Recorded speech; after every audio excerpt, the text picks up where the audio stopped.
Bighorn. Amazing. Thank you so much. Any other subs that we want to deal with? Especially tag people with unreadable names. That is my favorite. Fantastic. This is a sequel to Black Star. We covered Black Star in December of last year for book club. We're continuing it on because it's a pretty great series. The first question that I would like to ask everyone, now that we've got source material that we can compare it to, did you prefer the first book or the first half of this book? Who would like to go first and who wants to talk for 20 minutes? Please. I liked the first book better so far. Why is that? I don't know. Like, I wish I did, because, like, it's not a bad book by any means. I think it might have something to do with just my headspace lately, where I think I was just in a different headspace when we read the first one than I am for this one. I can relate to that. It's a little bit of a struggle, which is probably why I'm not finished with the first half yet. Oh, you still got that chapter? I've got like half of that chapter. So okay, I don't want to hear from you until you're done. Get out of here and read it. You're gonna mute me. I'm sick. I'm not nice. Like, I was hoping I could just take advantage of your weakened mental state. No, that's not happening. I'm still sharp like a knife.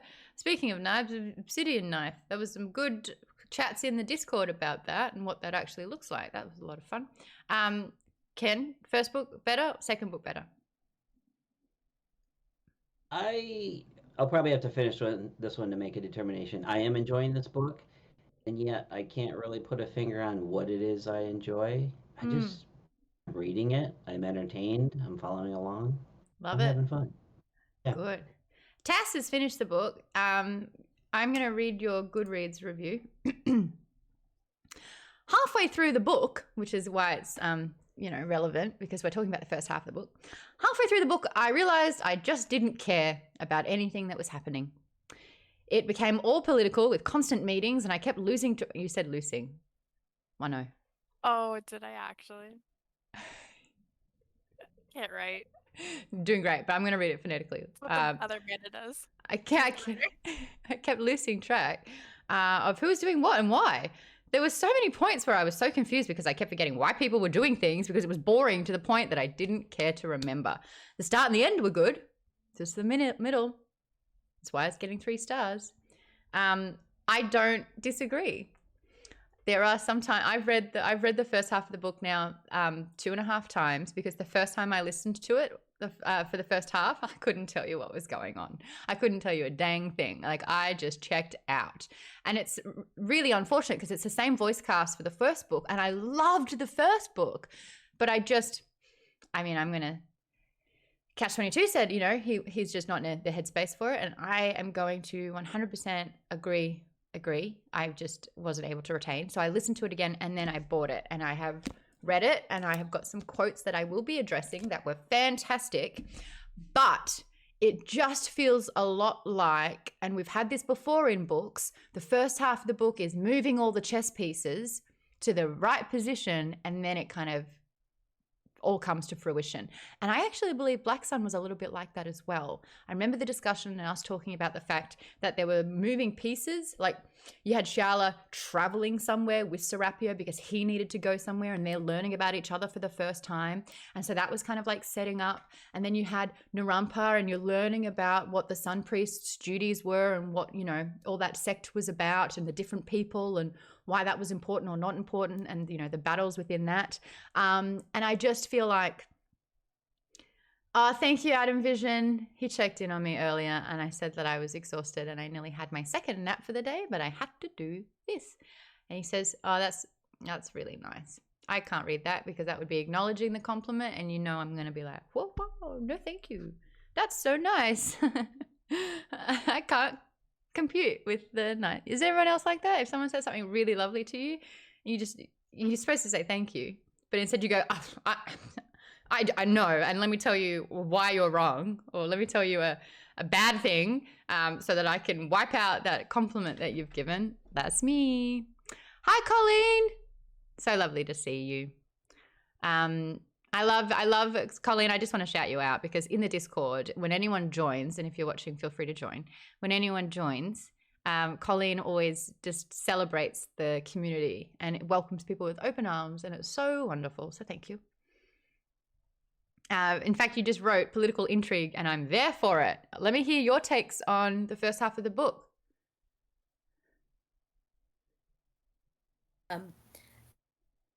It is a lot of moving pieces around and getting people in places, but for me, I'm seeing a lot of the background that we weren't aware of. In the beginning, it was all about Chiala and Serapio, and everybody else were just background characters. What we're seeing now is that Serapio and maybe even Naranpa are really the pawns, and everybody else are the real players. Yes, and what was really interesting with that first book is that Serapio had an end line. Like he had a goal to a point, and then everything after that was irrelevant. And now we're learning about what that means for him, because when the shadow god and the infused in a person was supposed to eliminate the sun god blessed person, and that was supposed to finish both of them so that they could start anew. But because Naranpa, her people basically turned against her, there was a coup and she was kidnapped and removed from that situation, and the non-sun priest was there. And it was interesting where it was like, why didn't that kill Serapio? He eliminated everyone else.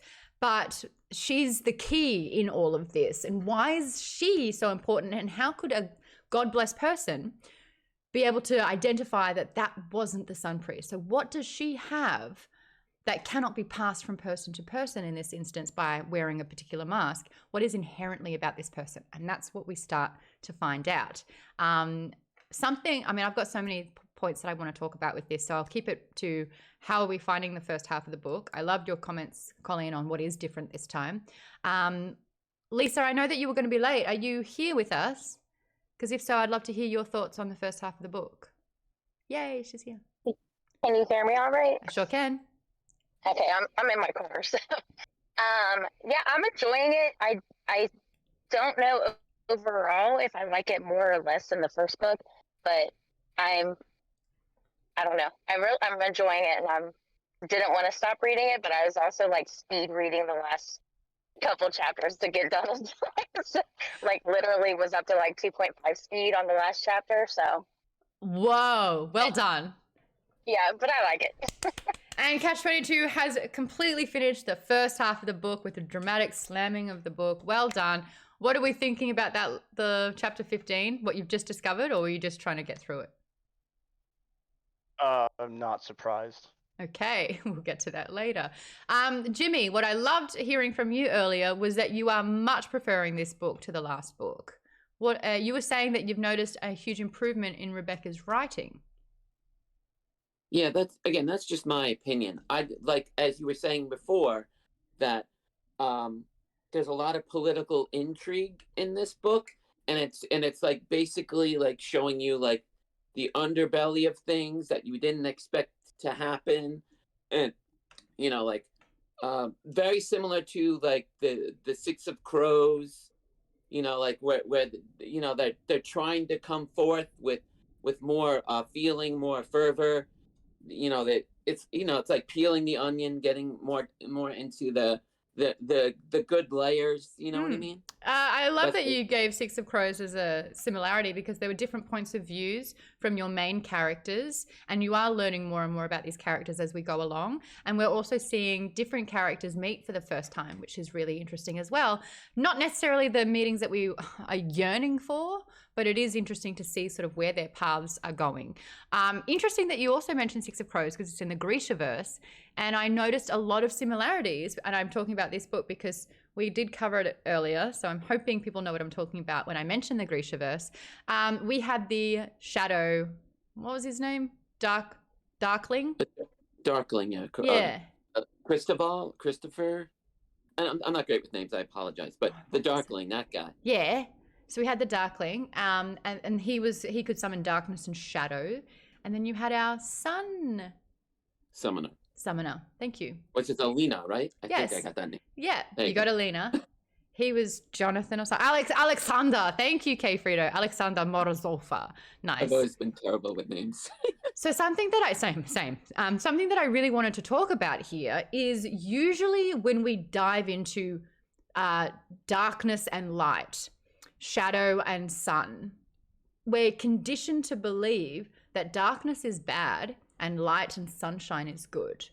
But because we've followed Serapio, who's supposed to be the crow god, who can disperse himself into a flurry of crows, who can summon shadow, who has massacred the entire tower of people, except a couple of greybeards and the children. So he's not gone fully Anakin over to Darth Vader, because he left the kids alone, thank God. That was a hard one to swallow. But Kirigan, yes, in the show. Thank you, clever girl. It is Kirigan. In this case, though, I don't think that we are conditioned to see crows, shadow, darkness and murdering as bad. And we don't know enough about the sun, but we know sort of about Naranpa. She had a really tough upbringing. She doesn't really know her powers and she hasn't been nurtured.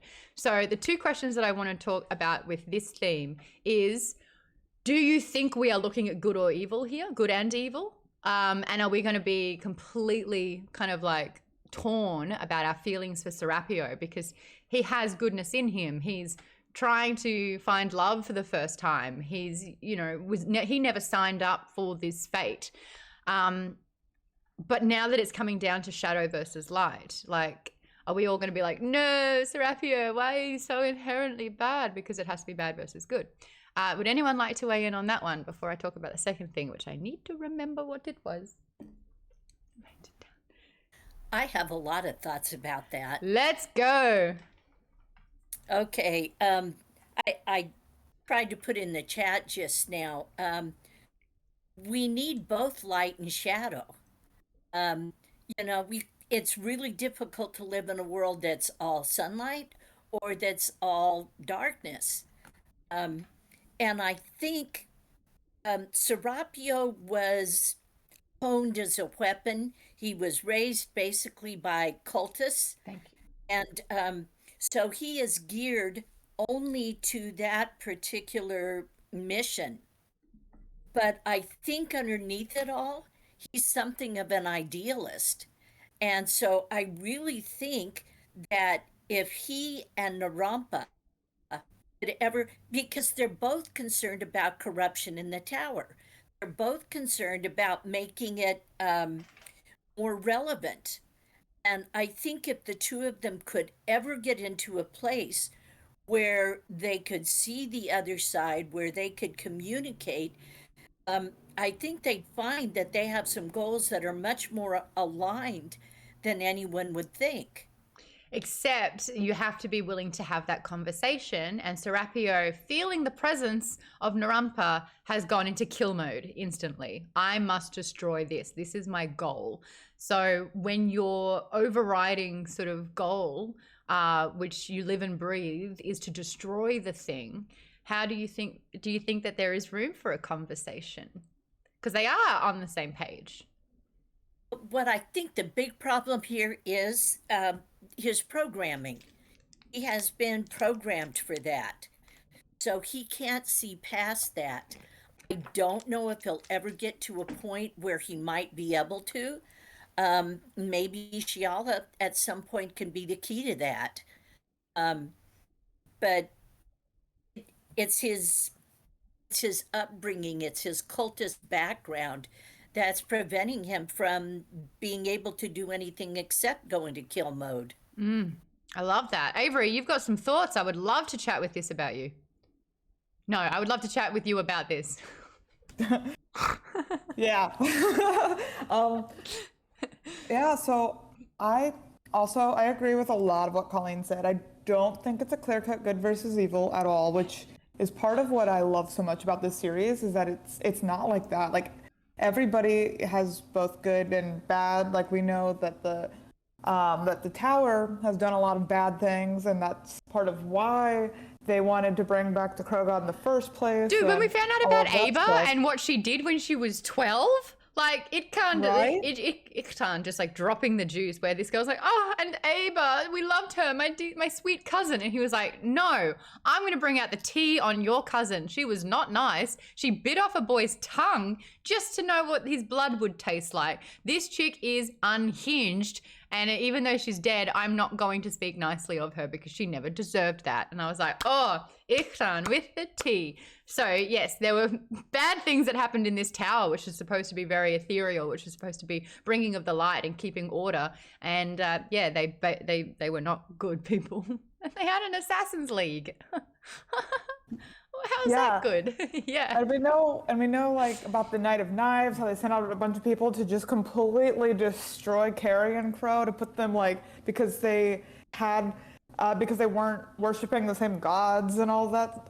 So like we know that they have a bad history. And then obviously like the Odo Sido was resurrected for the sole purpose of destroying, but it was to destroy a group that had caused lots of pain to people. So the people who, at least the Carrion Crow members who were part of it, genuinely thought that this would help them. They weren't thinking of it from a like destruction. They were thinking of it as like, we're getting the greater good here. We are getting major greater good vibes. The greater good. Where were you, Lisa?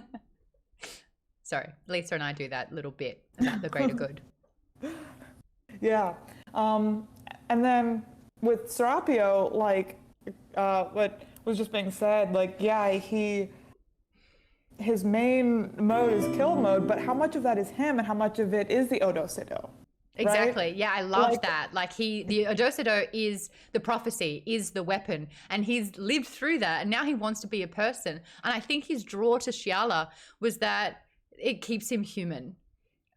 She's the vessel that will humanize him and keep him sort of grounded and back to earth. And there was a beautiful moment in how Shiala described him and what she was able to get from that relationship too. And that was that he never asked more from her than she was able to give. Like here is a semi-god in a way. And he was just treating her so different to everything that she'd experienced before in a really beautiful way. Yay, Lisa, coming in. I'll take it when I get it. Thank you. Also, I've got to read out Sprinkle's comment. The Night of Knives sounds like a gothic prom theme. I got the giggles when I read that, so that was very funny. Well done. Yeah, so I think that they are very necessary. And going back to Colleen's sort of prediction, where if they could just talk, we don't need war. We don't need a war if we can just talk it out. And I think Shiala will help the Osido become more Serapio. And I mean, I think it's quite obvious. We all are big fans of Serapio, yeah? Like the Serapio and the Shiala chapters are my favorite. The Okoa and the Naranpa chapters are very slow for me. I just don't care as much because in my head, all I'm doing is Serapio and Shiala, kiss. That's it. Am I alone? Is anyone else getting that? Darren, we haven't heard from you in a moment. Which chapters are your favorite? Let them smooch. Let them smooch. Exactly, Lisa. Darren, lovely to have you here. How's it all going? It's fine. Oh, okay. Big same. I sped through Black Sun last week and I got to chapter 18 of this book over the last few days. So, okay. It's very fresh in my head. Yeah. Right. So you just blasted through these books. You were like, yes. I haven't read this one. I didn't get to read it in December. We had a couple of weeks open, so you just charged. That's what Tass did. I did not realize how powerful this 1.25 speed is. So talk to me when you get to that's very 1.5. powerful. I don't go under one. 1.25 I don't go very under powerful. 1.5 these days. You got something to say? Say it. Like, This was no, it was I enjoyed it. I'm enjoying this first half of the book more than Black Sun because generally I thought Black Sun just felt more like just introduction for the rest of the story. It just felt like, I mean, and really it is just a first act of the overall trilogy. But this one is good. It's getting a lot more diverse, giving you the political intrigue. So it's doing like a little Game of Thrones type of politics. But I actually love that analogy because it's majority politics, but we have a smattering of magic in there, and this magic is becoming a little bit more of a power play in this. Yeah, great analogy. Yeah. But so far, my favorite chapter was chapter 16, which was where Hictan gave a lot of the backstory to Shiala. That exposition dump worked very well for me. Like, it wasn't heavy-handed. It was exactly what it needed to be. Storytelling, yes. Yeah. Yeah. So While we drinking learn all around that- a fire. Yeah. Yeah. Oh, did anyone else at the end of that chapter, though, where Shiala's staring at the glass? She was listening the whole time. She didn't drink at all. And then as soon as he passed out from drinking, she was like, I'll take the glass and the bottle. And I was like, no, you're doing so well. Because it was a really interesting kind of understanding of her relationship with alcohol, especially through the earlier chapters with Aisha? Anyone had that? What's her name? The fling that she had. I had it as Aisha, but Aisha? That's Yeah. what I thought. Aisha. Great. Aisha. Yeah, Aisha's like, or do you need a Aish, something dream? like that. Yeah, yeah. Aisha. Aisha. Okay, I like that. Fantastic. Aisha. Okay. Mika Muka says, only random current politics, like The Hobbit. I love it. I love it.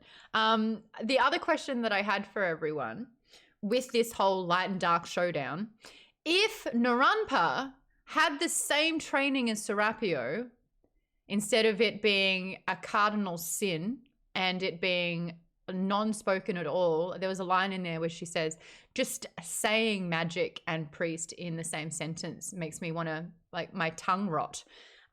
So she had nothing to do with it at all and is just discovering that she's getting powers.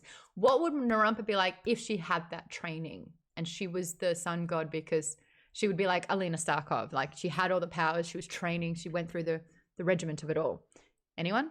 Colleen, I see you nodding along. I will always say noddling for some reason. I like noddling more, I think. Yeah, I think that's a really interesting thought. I think the idea that this whole thing takes place during an eclipse. You've got the warring. Ancient people saw it as a war between the sun and whatever it was that was devouring the sun, and so I think if she'd had training, she'd be a lot more powerful. She might not have been, the whole thing might have gone down differently. She might have been able to ward off the conspirators, which makes me think that that might be part of the reason that the magic has been suppressed, because it's the conspirators that seem to be the ones getting into the magic. They're using the dream walking. Can you explain that to me a little bit more? Because I'm not sure I fully understand. Okay, like Balam. Yes. They're finding he's gone all out into dream walking and trying to use that. There's magic going on in Coyote Maw where Oshi is trying to he's manipulating things with the other bosses, and they've got their power play going on. I'm not sure to what extent Golden Eagle is using the magic. If at all, But, yeah. I think the only reason why the coup existed was because they were not aware of the magic at all. They just saw a priesthood as a label, as a role that you could, was interchangeable. But that's not the case at all. So I think that they're going up against, White Eagle? White Eagle? The Golden Eagles. Eagle. Golden Eagle. Golden Deer was better. If you know, you know. But the Golden Eagles, I think they're starting to learn more about the Crow clan and the fact that their god has been reborn into Serapio, and that they're actually dealing with real legitimate magic for the first time that they've ever kind of gone through. But the fact that Ikhtan knew so much about their history and Naranpa kind of didn't. I felt interesting that was interesting as well. One thing I'd say, Golden Eagle's entire thing is purely political. It's devoid of the magic that They're the conservatives. And Balam is doing. Yeah, they don't believe in magic, they believe in guns. Only good analogies I can make for the first book is that book is all about a gun being fired at the very beginning, and you're just watching the bullets hit its target. That's the entire book. You're so right. What a really great analogy for that, because it was unstoppable, it was unpreventable. You were just kind of like, you knew what had to happen and you saw the journey there. Nobody knew. Nobody knew this bullet was coming for them. Yeah.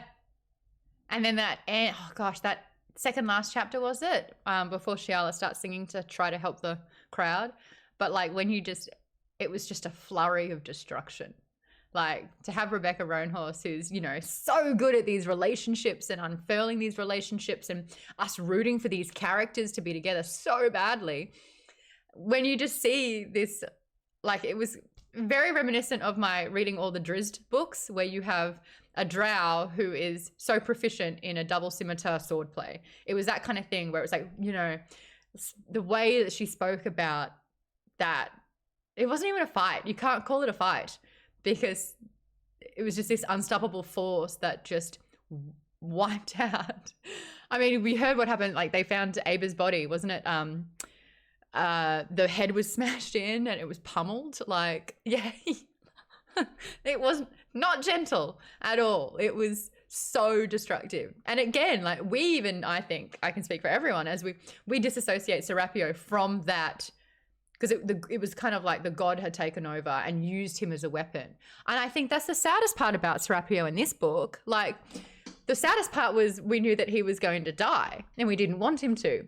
But now he doesn't know how to live, that he's got his life back. And I think the way everyone has been talking about Serapio or the Osido is that he's only a weapon. They still don't see him as a person. This is someone that we can use for our favor, or he's going to hurt us all. We need to basically end him first before he can. And that's such a sad thing, because he finally has his people for the first time. And in the earlier chapters, when he's waking up and he's with Okoa, and Okoa's like, I'm trying to help you. And he's like, no, you're my enemy. Everyone's my enemy. And Okoa's like, I'm telling you I'm not, and kind of used language to make him feel accepted as one of his people. Like, we are cousins, you know, that language. And he's like, oh my God, I've never been called a cousin before. No one's ever loved me. No one's ever seen me. I've never belonged anywhere. And then immediately to have Esa, who is the matron of the clan, who just immediately puts him in a dungeon and is like, we have to kill him before he kills us. And it's like, Okoa's there going, is there no other option? Like, I've spent time with this man. He's got a very unusual injury that will not heal. It has to be magic based. Can anyone tell me how that injury happened? Because I forget. Darian, let's go, because you just read it like 4 days ago. Yes. So that happened during the massacre at the temple.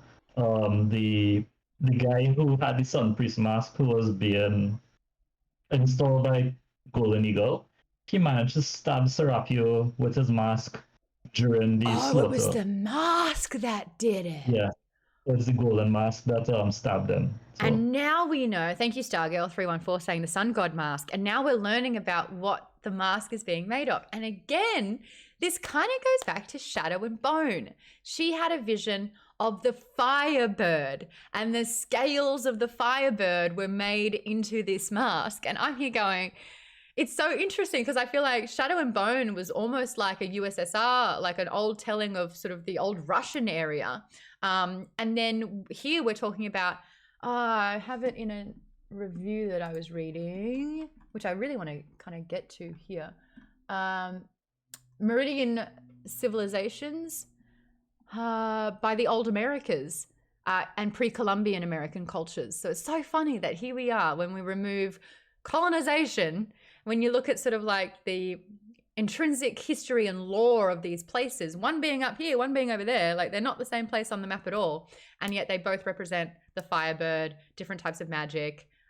using and ingratiating, I guess, parts of this Firebird into something that they fuse with and kind of pass the power on.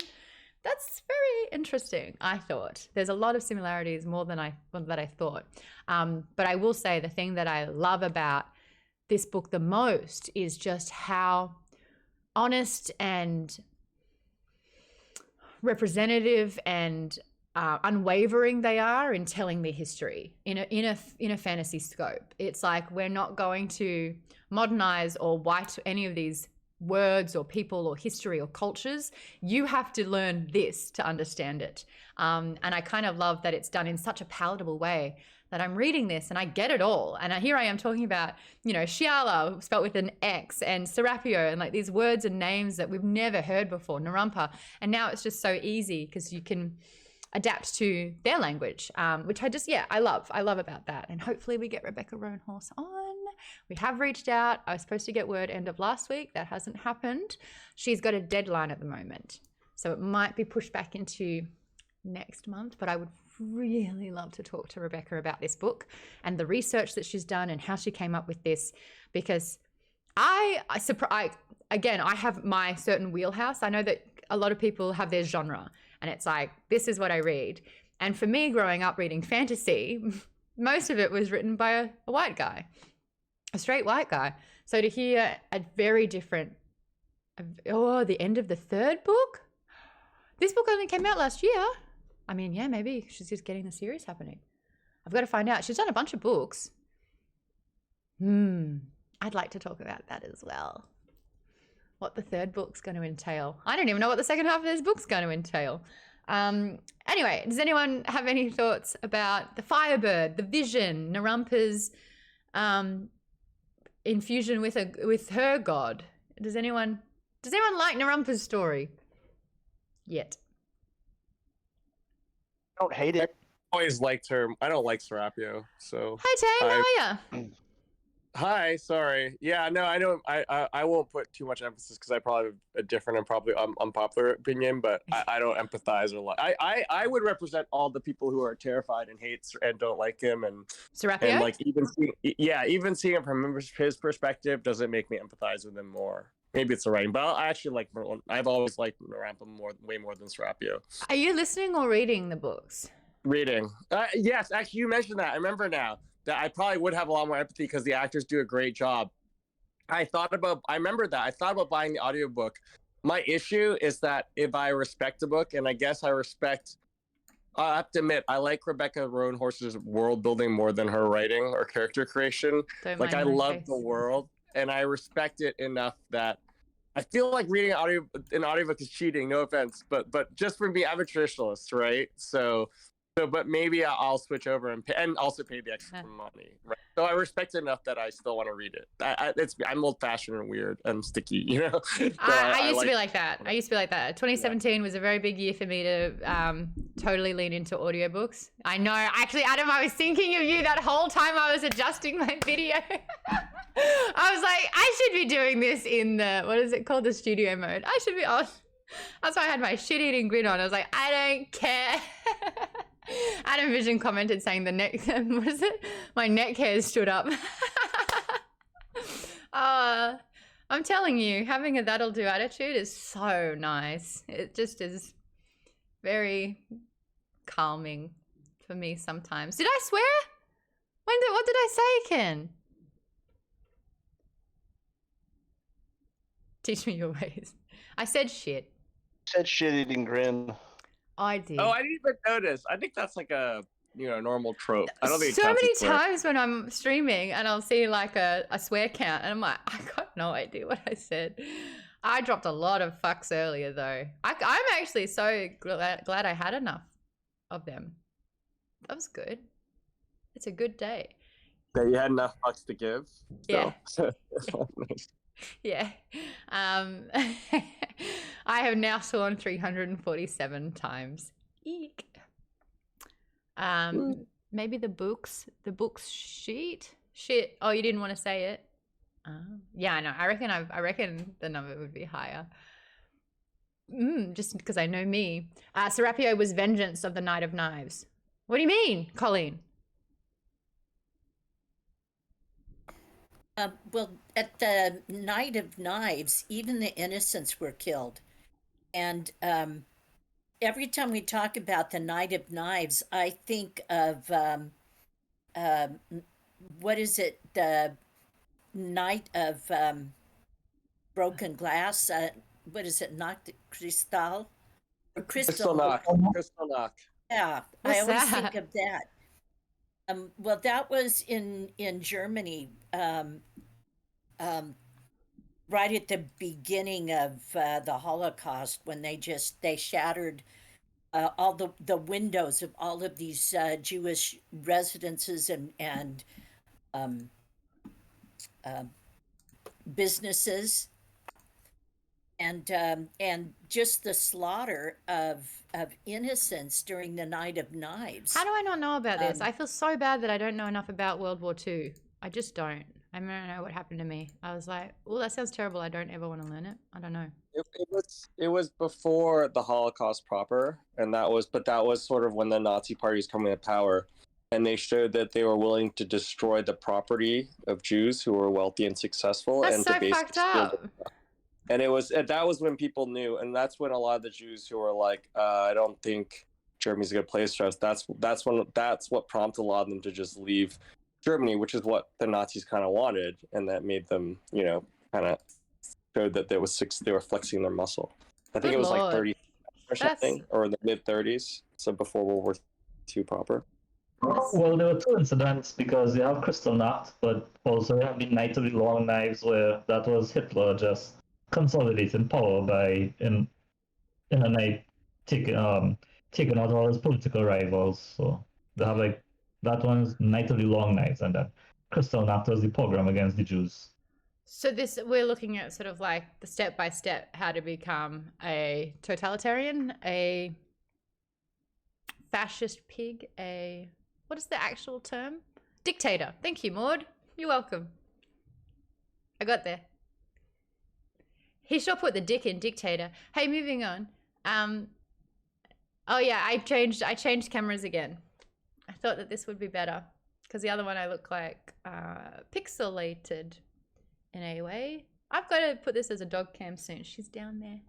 She hasn't left by my side all month. It's been lovely. I have more questions. Akoa.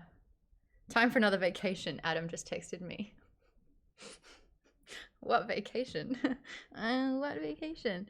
I have notes. Okay. Fevered Star. Is Esa bad? Let's talk about Esa, the matron of the Carrion Crow clan. We still don't really know what happened to her mother, Akoa's mother, who was the initial matron.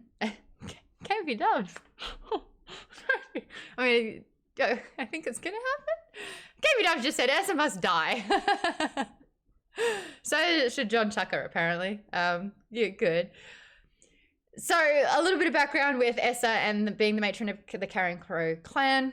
Her mother was initially, everyone thought she jumped, that she killed herself. But Okoa got a very interesting letter that kind of insinuated that she did not jump, she was killed.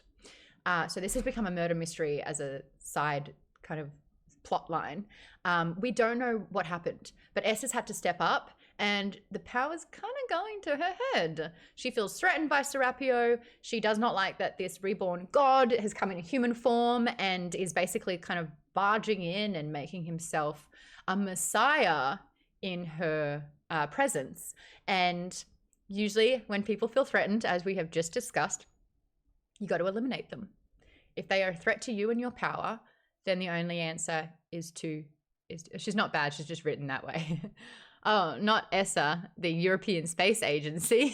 Thank you for the clarification there, Ken. Very important, just in case anyone thinks otherwise, that we're talking about the European Space Agency. ESA is Akoa's older sister. The question that I have, do we care enough about this murder mystery that was kind of dropped on us in the last book and that has really been barely spoken about? Do we care? Yes, Tim.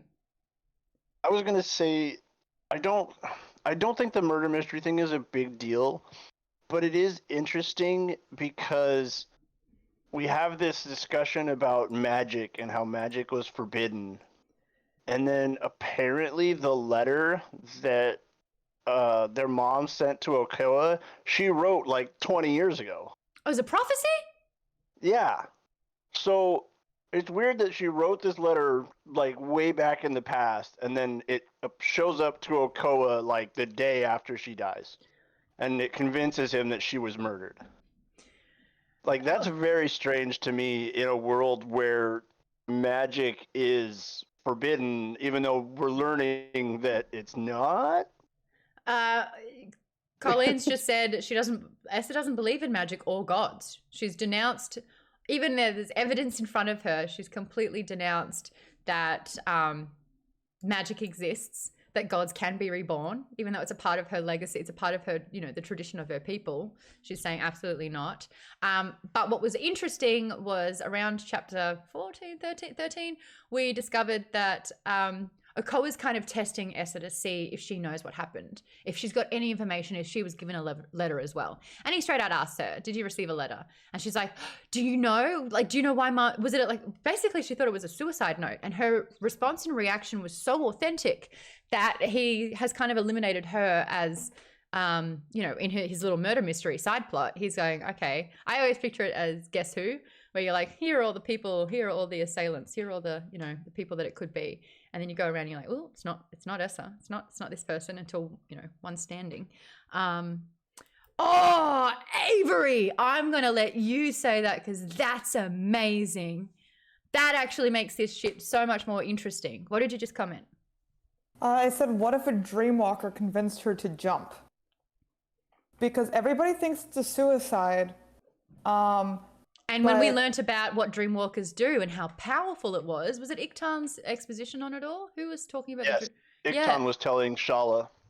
And it's like, people go, oh, Also, dreamwalking, how's that so bad? And it's like... Holy Inception. Holy Inception? What do you mean? The movie Inception, where they go into the dreams and they plant ideas. That's what the dreamwalkers are doing. Yes, they are literally, this is magical political intrigue where they are manipulating people in positions of power, convincing them to do things, through their dreams. And it's very Freddy Krueger-esque, where they said, no one's safe because everyone must sleep. That is so horrifying. But I get insomnia, so can't get me. Oh, that's sad. But that's a really interesting analogy that I haven't pieced together. I mean, when I read, I'm like not looking for things. I'm like, just tell me what to feel. And I'm like, oh, okay, great, I'm feeling it. But that is fantastic because we're actually seeing and acknowledging how important the dreamwalkers are and why the temple has tried to eradicate them completely and thought that they successfully had. And what's his name? Balam, who was mentioned so briefly in like sort of the first initial Shiala chapters, that he was rescuing her from jail to send her on that mission, that he's actually a key player and is a dream walker. So they thought that they eliminated them all. Not the case. He is our new puppet master. Do you think Balam, Avery, since it was your great sort of insight, do you think Balam has done this? I don't know if we know necessarily when he started studying dreamwalking versus when everything happened, because we obviously only got that part of the story in this book. So it's possible that it was him, because I know that he is trying to set up Golden Eagle to take over Tova. So it is possible that that was him to try to make Carrion Crow like already rocky before the Odo shows up. So that he can take... Whoa! Oh my goodness. So it's easier to wipe him out and have Golden Eagle come to power, so... There was a drumming noise. I have been raided by Lasercorn. Hello, Lasercorn and the party. Lovely to have you here. My name's Maude. This is the first time I've streamed in we've discussed over a month.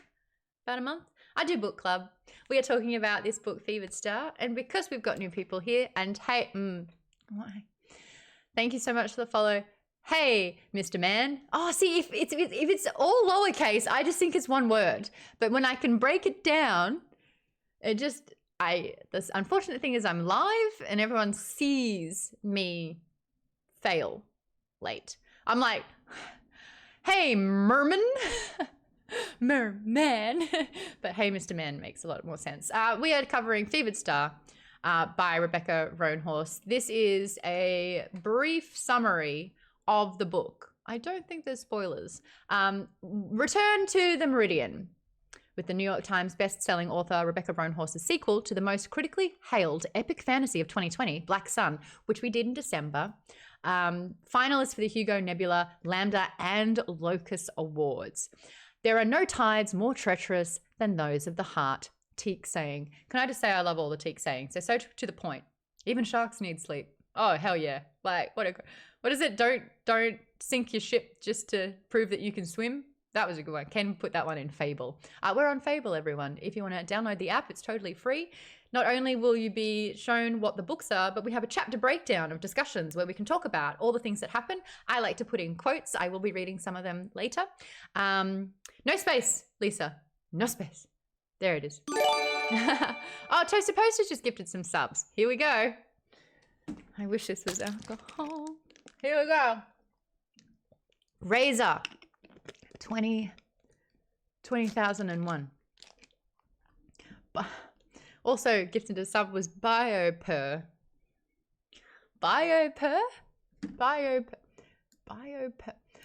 Also Geek CSI got one. I used to love CSI. CD Rexel also got gifted a sub, and so did Jeff M0307. Well done, everyone. If you got gifted a sub from Toaster Poster, make sure you say thank you in the comments, because we are a nice community. The rest of the... Mate, you got to get the Gatorade Zero. Isn't that zero sugar? I can't stand the taste of that artificial sugar. Oh, you can tell.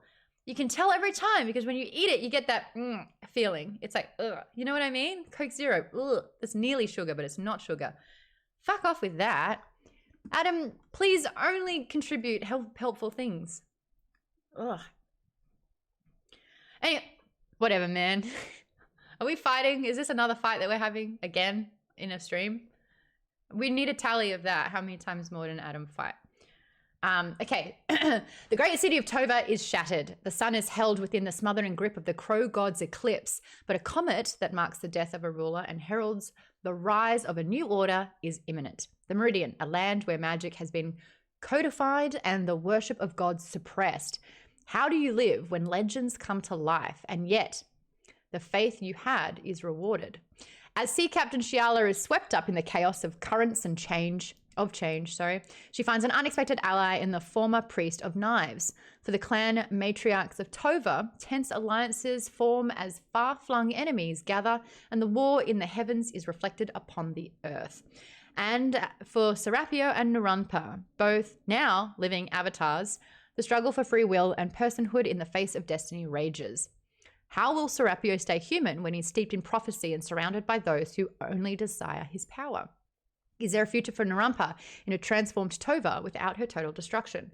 Welcome to the Book of Fantasy series of the decade, Fevered Star, Book 2 of Between Earth and Sky.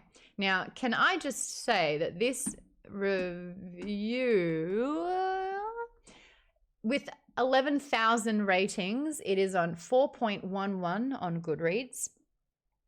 It's got nearly 2,000 reviews. It was first published April 19th of 2002. And Rebecca Roanhorse is a New York Times bestseller, a Nebula, Hugo, and Locus winning speculative fiction writer, and the recipient of the 2018 Astounding Award for Best New Writer. She has also written books Trail of Lightning, Storm of Locust, Star Wars, Resistance Reborn, and Race to the Sun.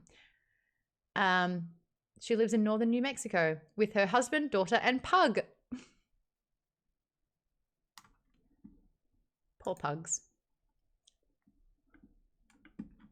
Happy birthday to the book.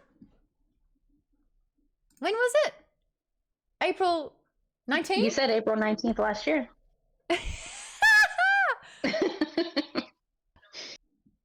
Yes. Happy 1 1 year, Fevered Star. Aw. Sometimes it's nice when it just works out. 1 years old and already falling apart. The book. Yeah, because was it Lisa? Was it Tass. Lisa or It was Tass's Tass. book that was falling apart? Go on, Tass, unmute. Feel free to rant about your experience with the second book. I don't even know. The cover is like peeling off. You got a hard copy? No, paperback. Oh, No, she's got the same version I have. Show me. So I'm pretty sure mine did the have same my webcam thing. up. What's going on? Mine did the same thing, but it's like really hard to see right on the edge right there where it started to peel back. Yeah. Sorry, I had a clip in the background playing. But yeah, it's just like falling apart on the front. And I just couldn't. I read Black Sun right off, like, and Fevered Star right after.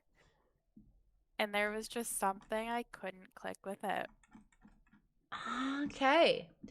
I mean, I do think that there was a little bit more action. I mean, in the first half or around the halfway mark of the book, because I remember I read ahead one chapter and I didn't want to spoil that Charlotte turned into a goddamn mermaid. So like, that's exciting. But now, like, you know, my favorite chapter was chapter 15 of this book, talking about Serapio and how he's trying to acclimatize, like having these. I always got made fun of for saying acclimatize. It was at my birthday dinner, and I said I'd come back from Australia and I was acclimatizing. I was reacclimatizing. And this guy goes, "Did you just say acclimatize? Acclimate. Acclimate." And I was like, "Oh, I'm sorry." And I just like, so humiliated. And I finally looked it up, and it even has like a speech thing next to it. And it's like, acclimatize. And I was like, how's that sound? And they're like, acclimatize. Acclimatize. And I was like, I video recorded it and I sent it to him and I said in all caps, you know how I talk, never doubt me again. I read books. Anyway, he's acclimatizing, triggered. He's acclimatizing to being, both words. Did you punch him though? Pie language, do not encourage violence. Should have. Acclimatize.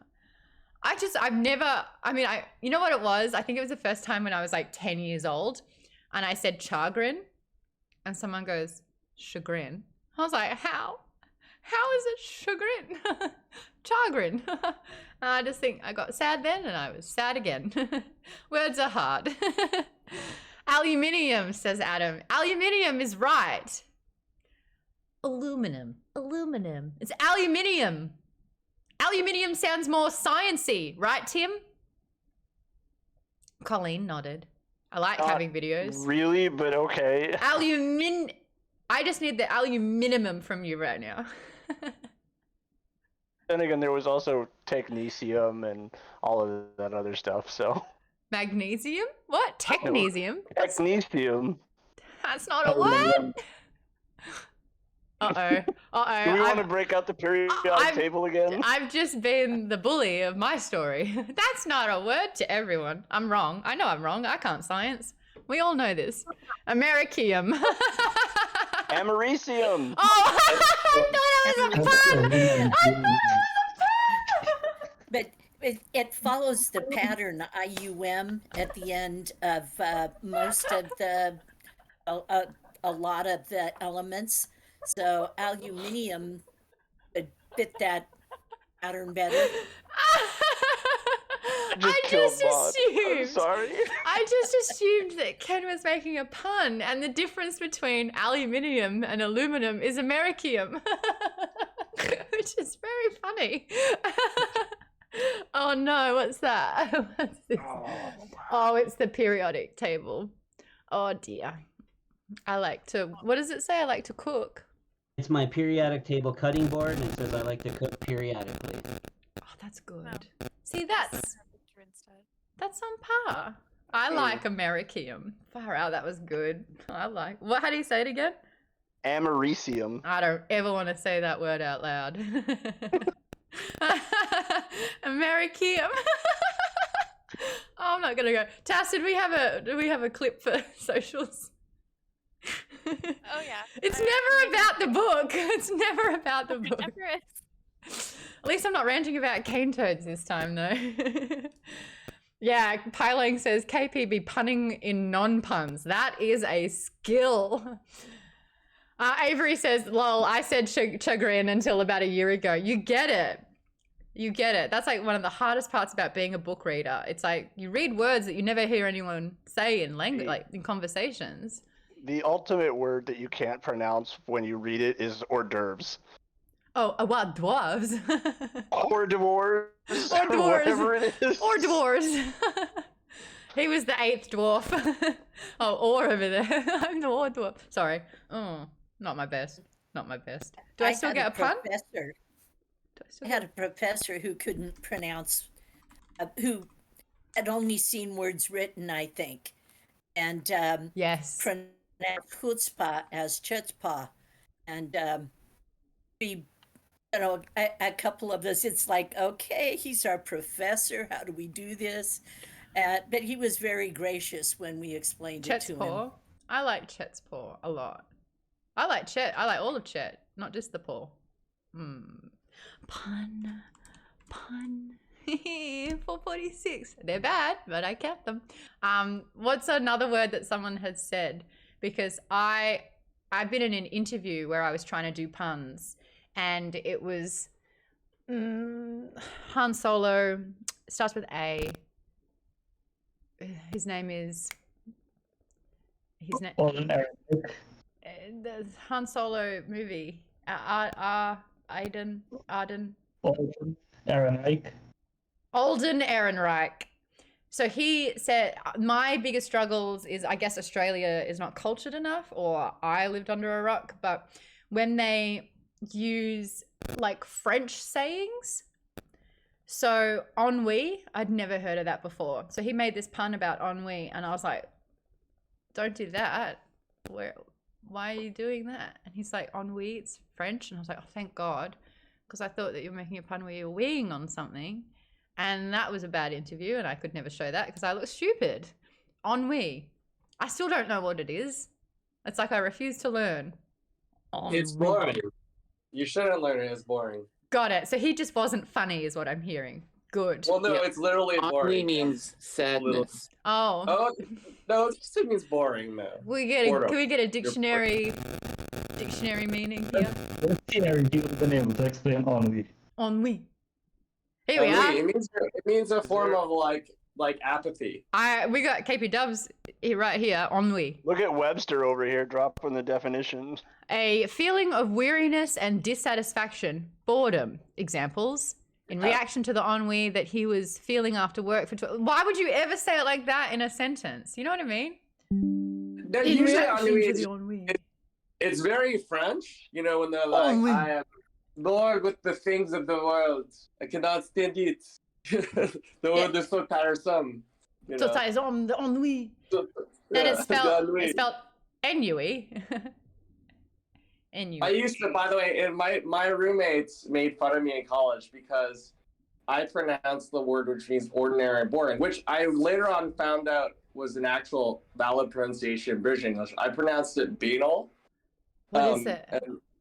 Well, a lot of Americans pronounce it banal, but I pronounced it banal. Like anal. And they thought that the rhyming was very funny with that. But then later on I found out that's a valid pronunciation of it. It is banal. I would say banal, but I think when I read that in a book, I'd be like, what a funny word. What the hell does that mean? But I thought that's how it was pronounced. Because we're all children. Yeah. Yeah. What's another word? I've had so many. There's like another French saying that I'm like, have I existed my entire life and never hearing this French adaptation that we've just used in the English vocabulary? There's another one. I can't remember what it is. Que sera, sera. Whatever will be, will be. Yes, that's French. I only know it from the song though. I thought that was Italian. I thought that's Spanish. C'est la vie is French for that. Such is life. Oh, that's the Italian? Que sera, sera? I thought that was Spanish. Yeah, I think que sera, sera is Italian or Latin. Will be. Yes, is that it?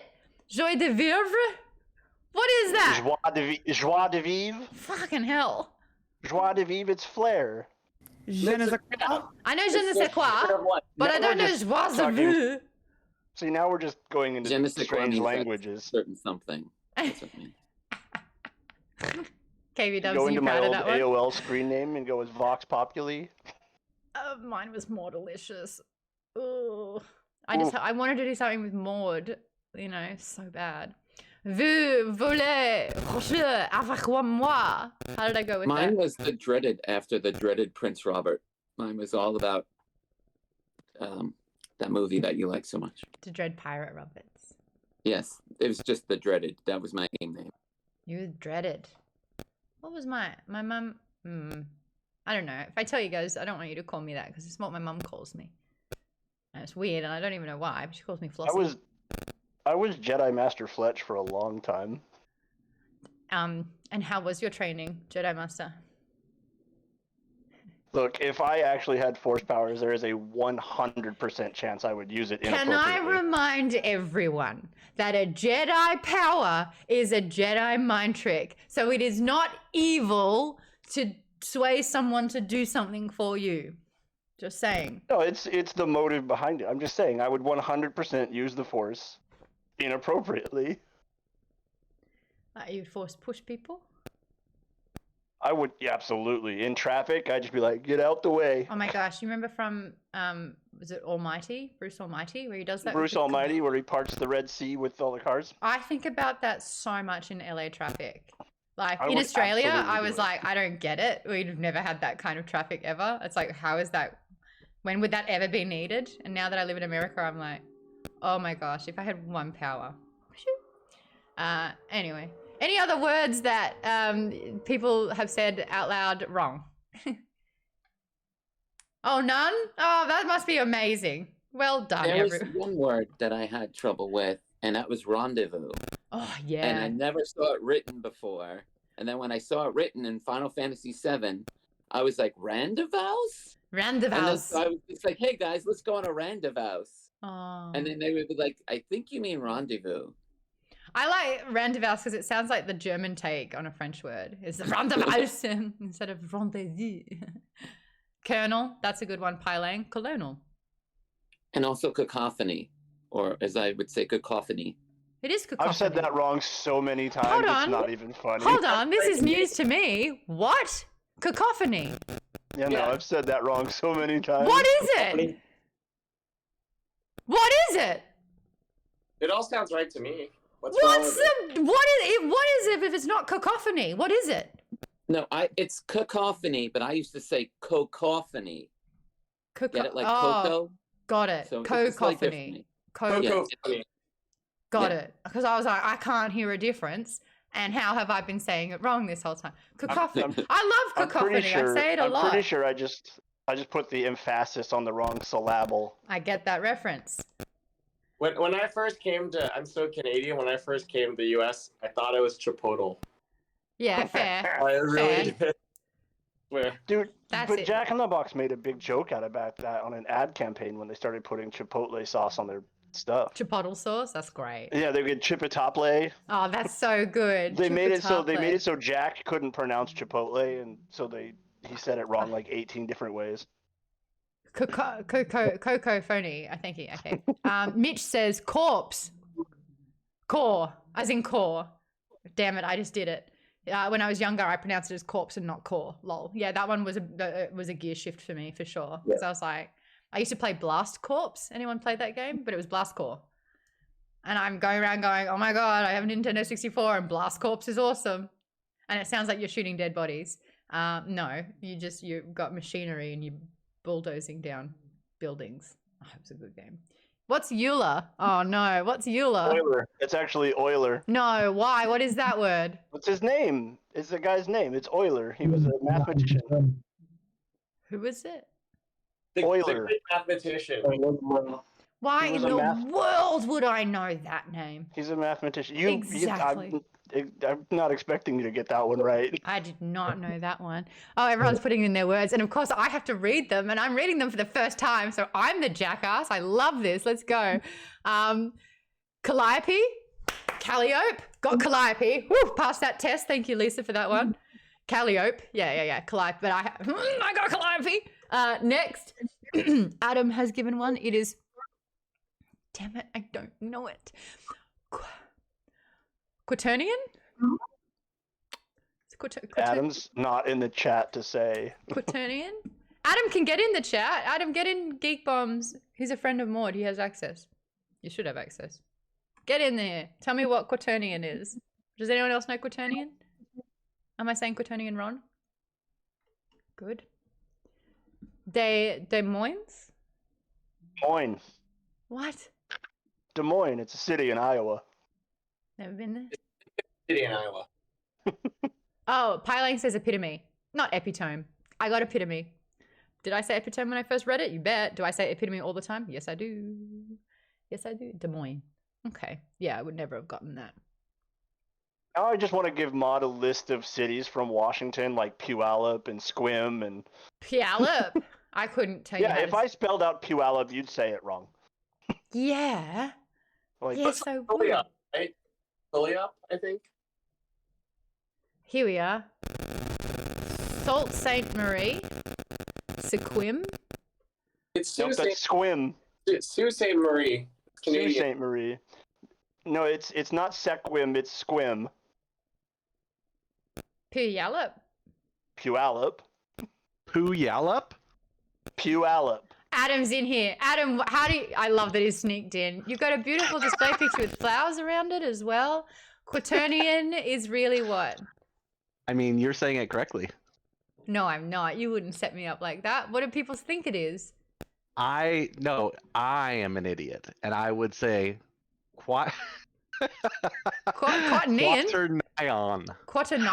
I got it right. I couldn't figure it out. My brain didn't allow it. So when you were trying to get me and I read it flawlessly the first time, were you just like, fuck you, Maude? I mean, yeah, pretty much. That's another fight. How I was feeling. That's another fight. Yeah, so I'm adding it. Quaternion? Quotidian? Is that what you're trying to say? Oh, that's a good one. But no, this is Quaternion. Quaternion. Yeah, it's like the only reason I came across it is it's like in when I'm doing programming. It's like setting an angle at a quaternion identity. So it's a stupid word and I hate it. Well, lieutenant. Yeah, lieutenant. Yeah, lieutenant. I like that. Very classy. Lieutenant. Yeah, that one's hard.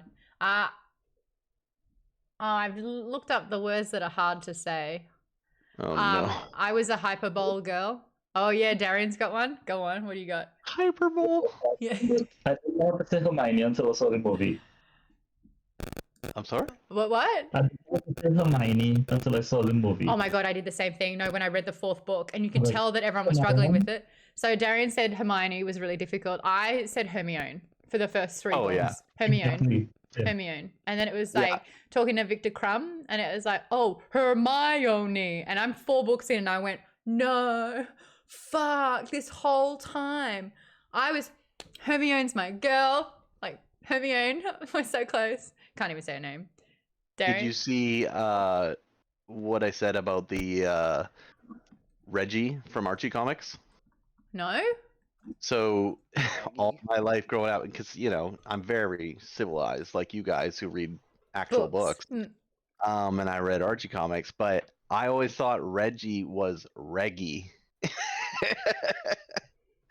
Just Reggie. I think there was Ginny Weasley. I think I said Guinea for the first little bit as well. So yeah, it's like you don't know what to do with those G's. Is it a hard G or a soft G? Pylang says, me too, bruh. So of Game of Thrones, I didn't know it was pronounced Baratheon, so I said Baratheon for like maybe Baratheon? That's great. Yeah. Baratheon. You just don't know where the emphasis goes. Right. Sprinkles is trying to get me with axolotl, but I've done that in a pun before where I was like, I was going to get a, a Mexican walking fish, but I had to axolotl questions. Oh my god. Thank you. Reverberate. B-Rock Vanderbilt just trying to get me. I like this. Coruscant. I said chorus can't. Yeah, that's fair. KP I Dubs is saying that one. 100% said Tatooine incorrectly for like my entire childhood. What did you say? I'm not gonna say it. Yeah, do it. This is the time Nope. to share. Yeah. How do you get Nope. Tatooine wrong? I thought it was Tatooine or something like that. Tatooine. I can't remember. I said it wrong for a long When it's time. like boop, boop, boop, boop. Yeah, you only play that on Tatooine for sure. Play that good jizz music. That's what they call it. Not jazz, but jizz. Shouldn't call it that. Yep. Shouldn't call it that. What Blame happened? George Lucas. He wrote it. Thanks. I'm looking up some more. What's Clallam? Clallam. It's another city in Washington. I got it right. Mitch says chrysanthemum. Fuck. Damn it. I was like so confident. I came in so confident. Chrysanthemum? Chrysanthemum. Fuck. Chrysanthemum. Nah. I feel like I've got a list. No. Speaking of lisp, who was the jerk that put an S in that word? Chrysanthemum. God, that's awful. I don't like those flowers. Lilies. Say that once. That rhododendron? I need it. Nope. Chrysanthemum. Okay, got it. Mischievous was another one. Mischievous. What do you say? Mischievous or mischievous? Mischievous. That's what I say. I think they're both acceptable, though. Yeah, I think they're both right. I've heard both of those. No, because it's mischievous. There is no mischievous. There's no vious. It's mischievous. Oh, damn it. I would say mischievous all the time. It's mischievous, isn't it? Ugh. Drought. Language is always changing. People pronounce it. I mean, some of the pronunciations are acceptable in some places. Growing up, we always had, like my mom would say towel. Craft. And crick. And my dad would say towel and creek. And it was, you know. One that I notice a lot is room. People say, I've left it in the room. And I'm like, what's a room? It sounds like a car starting. Oh, room. Oh, the difference between creek and crick? I've never heard crick. What is crick? Oh. As in a creek? Yeah, a creek, but people say crick. No. Or roof and roof. Roof. I've heard roof. When I was playing Adam. Yeah. No, Adam's gone. When I was playing, Adam says roof. Adam, come back on and say roof. I fucking slaughtered him for how he said it. He was like, where are you? I'm like, I'm on the roof. And he's like, you're on the roof. And I'm like, bark more. Like, what is this? Roof. Some Canadians say rough. Rough. I draw the line at nuclear, though. Nuclear. Nuclear. Can I say my last ever radio show that I did in Australia? We did the nightly radio show around the country, 98 cities. No big deal. Capital cities, all the majors. Anyway, Trisha says crick. Oh. We did a segment, 131060, call up, what word can't you say? And people would call up. And it's the funniest thing. Oh, yeah, Darian's already laughing. This is great. 131060, what word can't you say? And someone calls up and they go, oh, I can't say Antarctic. And you're like, go on. Antarctic. Oh, you mean Antarctic? And they're like, yeah, I can't say it. You're like, amazing. It's Antarctic. And they're like, Antarctic. Nope. And that was a whole show about making people feel dumb. Yeah. The next one was, what word can't you say? They said cinnamon. And I was like, you just got to stop. It's like you hit the first enemy. Cinnamon. And I was like, it sounds like you're starting a bike. Cinnamon. Because this whole thing came about because I couldn't say Billy Connolly. I couldn't say Billy Connolly? Couldn't say Billy Connolly. I still can't. You still can't? I still can't. And so that's why, because I couldn't say this guy's name. We did this whole segment and it was like random. We had something else planned, but we went for this because it was so funny because I couldn't say Billy Connolly. Yeah. I guess the same with Jennifer Connolly. Yeah. If you have a last name of Connolly, I will say Colony. That's how my brain goes. But then that's the best dyslexia for you. Yes, it is. Thank you. Yep, that's it. But the best one, this person called up, the last caller. What word can't you say? And they said Chibli. What is that word? I can't say Chibli. And we're looking at each other like, what is this person saying? And you're like, you know, when Santa comes down the chimney. What? Isn't that the best thing you've ever heard? No, what? It was the chimney. It was the most sweetest, wholesome radio I've ever done. And that was my last ever day. And I was like, oh man, I just learned to enjoy this. And I was done. Anyway, yeah, Santa coming down the chimney. That's going to be a thing. Oh, I loved that. I just thought it was so sweet. I put draft in there because I said draught. Because I'm an idiot. But I also can't say Billy commonly. I lived someplace I got one for you, Maude. Hold on. Colleen's talking. Sorry. I lived someplace where it's just the pronunciation. They'd ride their horse to the star, but might sleep out under the stores at night. No. It completely reversed the way I would say it. Stores. So we're reading Fevered Store at the moment, everybody. Store. That's great. That's great. Toasted Poster says, I have trouble with skeptical. Do you say spectacle? Some people have problems with like spaghetti. It's just like those little... I mean, I said one. I got dyslexic when I was talking to Avery before. What did I say? I don't know. It came out of my mouth and I was like, that didn't sound right. Darian, you've got one? This is funny. So I say Wednesday, but when I read it in my mind, I get Wednesday. Wednesday. Yeah, and it's like February is the same. I'll say Wednesday all the time. It's very strange. Wednesday. Yeah, that one messes. It's a silent N. Yeah. Hold on, Colleen. How would he say pizza?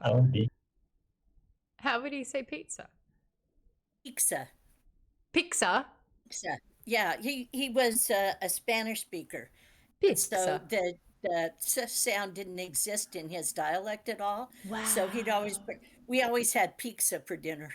So za, pizza, because it's two Z's together. It's pizza. Yeah, that's incredible. I mean, I'm a living example of what sound doesn't exist in the American vernacular. Or doesn't sound. Or doesn't exist. My name is Maude.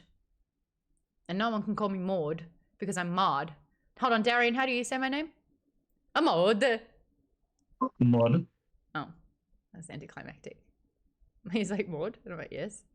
Maude. Yeah, but Pylang, they would pronounce the R in that name. So they would say Maude. Maude. And I'm like, there's no R in my name. It's just Maude. And I kind of have to say, it's like you're going to the dentist. And instead of going, you go, and it's Maude. Well, I mean, I think we say water the same way. So. Maude. Yeah, if you can say you've got Maude. Pizza in Finland, says Micah Muka. Pizza. P-I-T-S-A. Pizza. Who is Zed? 10 years I've been in this country, and there's some things I have to say Z for anyone to understand. It's Zed. I miss Zed. I miss the letter Z. They even changed it in Sesame Street. They dubbed it. And the letter Zed. But in an Australian accent. Zed is a great DJ and producer. It's also last letter of the alphabet. How do you say root? It's still Z, by the way. Maude. It's what? In Canadian Sesame Street, it's still Z. So. Yay! But do you do pounds and not kilos though? Because you've got metric everything else. No, they use metric for everything on the official shows.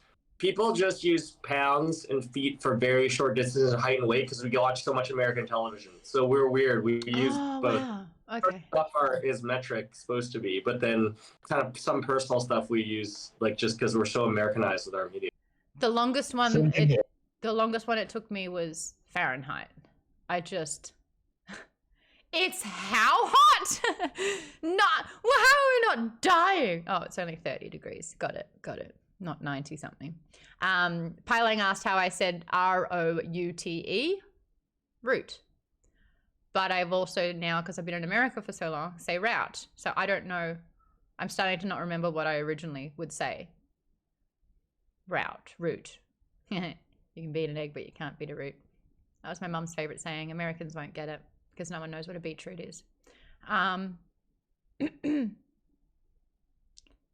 everyone. Welcome. We're doing book club. We're talking about Fevered Star by Rebecca Roanhorse. My name is Maude Garrett. Maude. We're talking about words you can't say. Or words that you read in a book and then someone said it out loud and you're like, oh no. Mine was chagrin. I say chagrin now, but inside I cringe a little. I'm like, oh, that word has haunted me. Yes, Darian's got one. Oh, and someone was talking about geoduck. Yeah. The Italian Gooey ciao. duck. When you read that, you won't think ciao. Ciao. Like Italian ciao. Yeah. C-I-A-O. Yeah. Yeah. I won't. Ciao. Yeah. There's no ch in a C. I guess. Yeah. Oh yeah. What's geoduck? It's gooey duck. Darian is flustered. It's pronounced gooey duck, and it's a clam meal that people eat, and it's gross. But if it's gooey duck, it should be G-O-E, not G-E-O. That doesn't make it make sense. I can't. It's Washington. Washington doesn't make sense. Trevor Noah said Americans need to pronounce zebra correctly because we don't have them and his country does. Oh, snap. Zebra. B-Rock Vandal just says, comb, tomb, bomb. How anyone can learn English when it's comb, tomb, bomb is beyond us. Mika says, European is a fun language. EU, that's a zebra flex.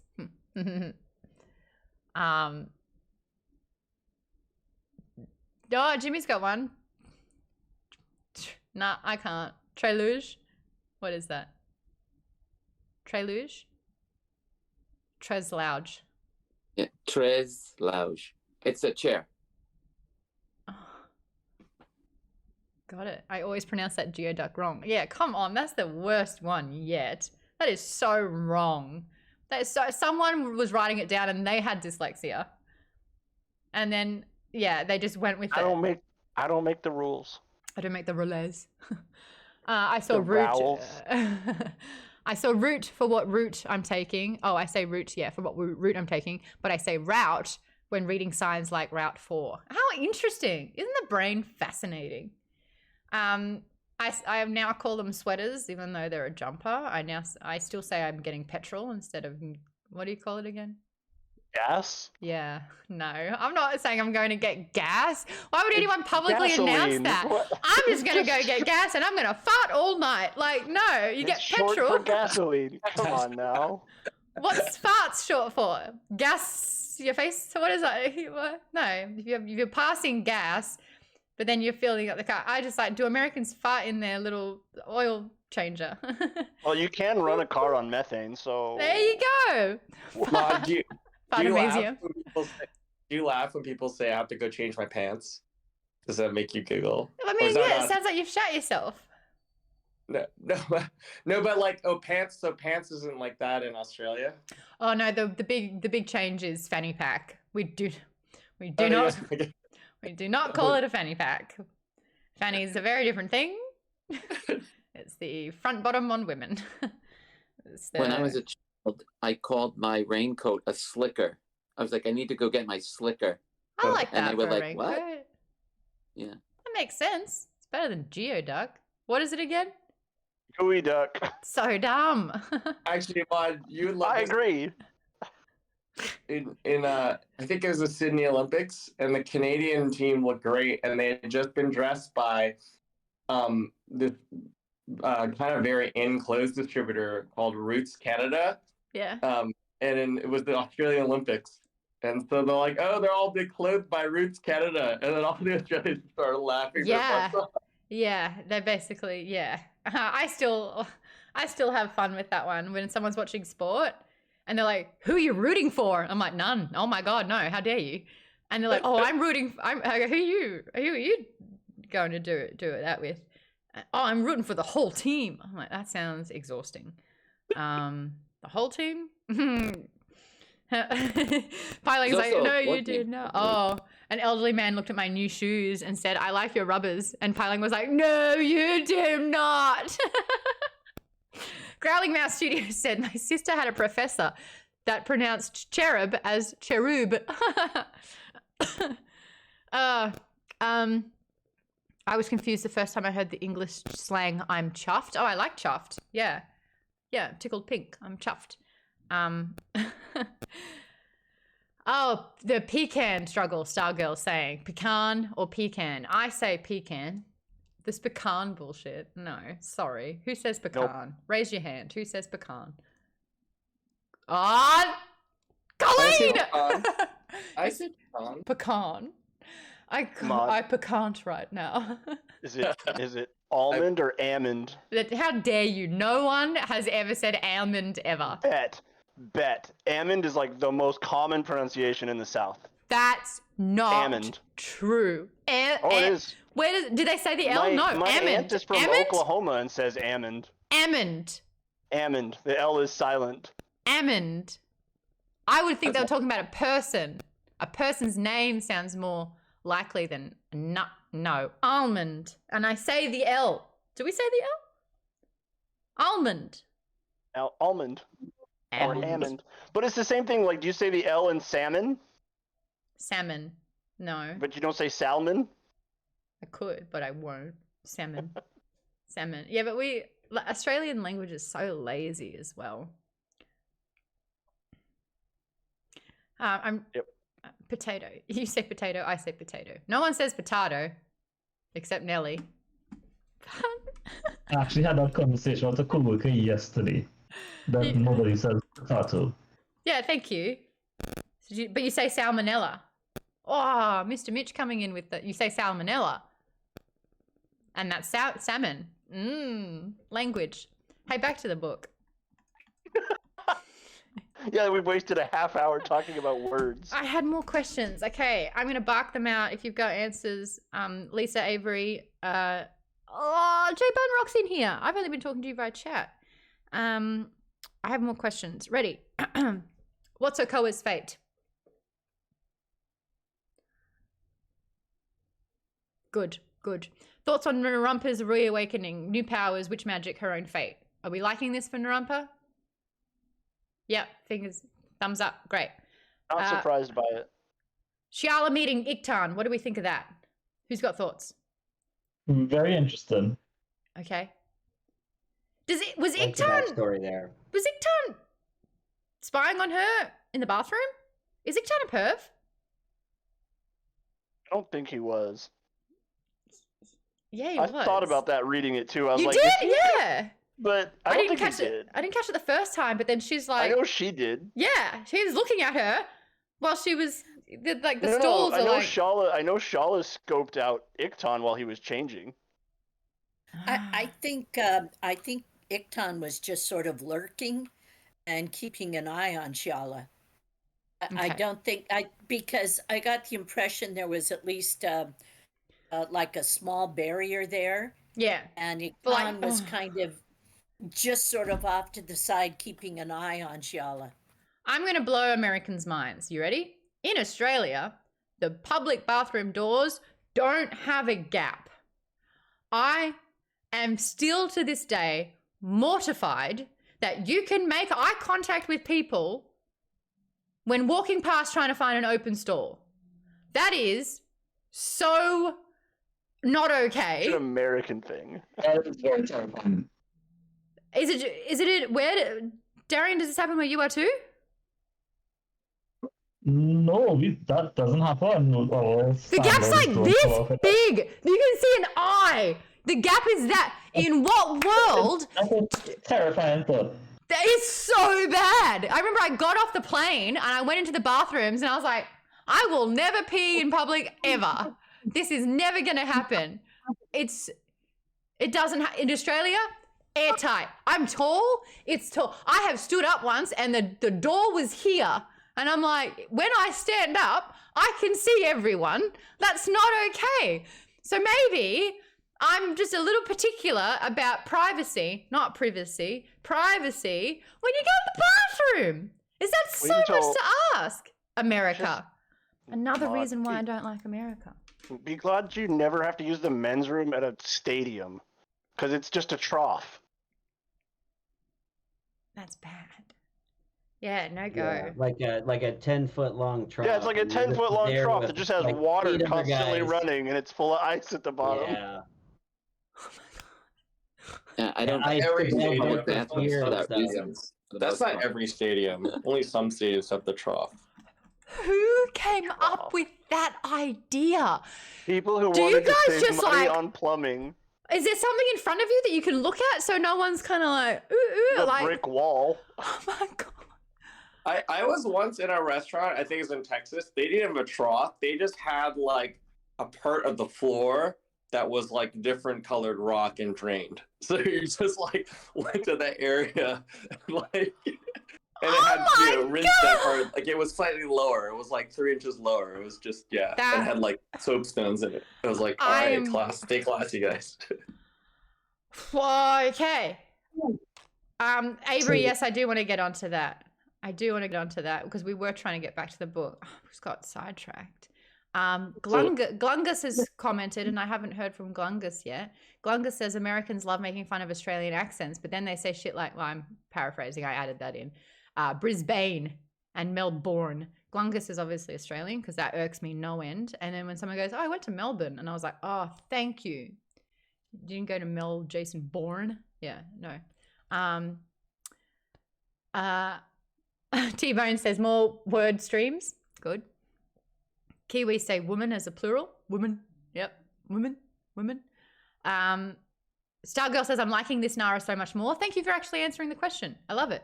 I'm not sure Finnish Rally knows silent letters. You're going to have to teach me that one. Piling says, yeah, pub stalls are messed up. Oh, thank you, Avery. Thank you, Shay. There. I used the wrong pronouns. Thank you for that. Yeah, the wrong design. Okay. Trough. Yeah, I got sidetracked. Eye straight ahead. That's the rule. Got it. Okay. Oh. Toaster Poster says, I hate leaving my apartment. I get it. Actually, in a lot of men's room, like stalls in front of the urinal, they will put a plaque on the wall so you can read it, and that's where people advertise. There's actually this whole new advertising campaign, and I can't remember what it's called, but they put signs up, and so you'll be standing there, and it'll be like, come get dinner at Joe's Bakery or whatever. I mean, it's something to do, I guess. That's actually quite clever. I think that's really brilliant. Glunga says, I will wear a sombrero in the US toilet cubicles to protect me from curious giants. I am not curious. I am concerned, but I'm giant. Next questions now that we're getting into it. How do we feel about Serapio's life after the fate was decided for him? The fact that he is still living. We were talking about it a little bit in the Discord. It's quite sad that he has his life and no one sees him as a person. We discussed earlier, it was like a weapon. Anyone have thoughts? It reminds me a lot of Dune. It reminds you of what, sorry? Of Dune, like when Paul has to Serapio has to wrestle with this god that he didn't expect. He just thought his mission was going to be done. Yes. So yes. It's because people want to use her. What was Paul Atreides' thing? What did they call him again? They chanted it. Muad'Dib. That's it. I should never forget that. Muad'Dib. Clever Girl says, I think it's interesting that Naranpa is gaining power, but Serapio feels like he's losing it. You're right. It was very much like this, and now it's like, ooh, kind of going this way. So that leads me to my next question. Will Serapio kill Naranpa, or will Naranpa kill... I say Naranpa because that's how they say it in the audiobooks, but there's no M. Naranpa. But you have to make an M sound to say her name. I don't think they'll kill you. I think it's mutually assured destruction, to be honest, because it's balance, right? If one of them wins, then you're either all light or all dark, and I don't think you can. That's what Colleen was saying. Stargirl says, the first time he sees Nara, he instantly turns back into a weapon. Piling wants everyone to know they say Naran pa pum pum. That is important. Little drama boy. I think that was the crow god recognizing the sun god, though, what Stargirl was saying. Yeah, because he didn't fulfill the mission, and she's the missing piece. Yep. Now she's going to become a firebird. Ooh, snap. Okay. Yes? We also just heard some more backstory in the last couple chapters where there isn't just a crow and a sun god, but there's like the Other elements. The panther god. There was a coyote god. Wasn't and it we know jaguar? that a jaguar. That's what it was. Yeah, jaguar and the water striders. But there's sort of a died off coyote god. So is that going to come back somewhere too? I have no idea. But it felt like it was like sun and shadow and water and what were the other ones? Like elements. Yeah.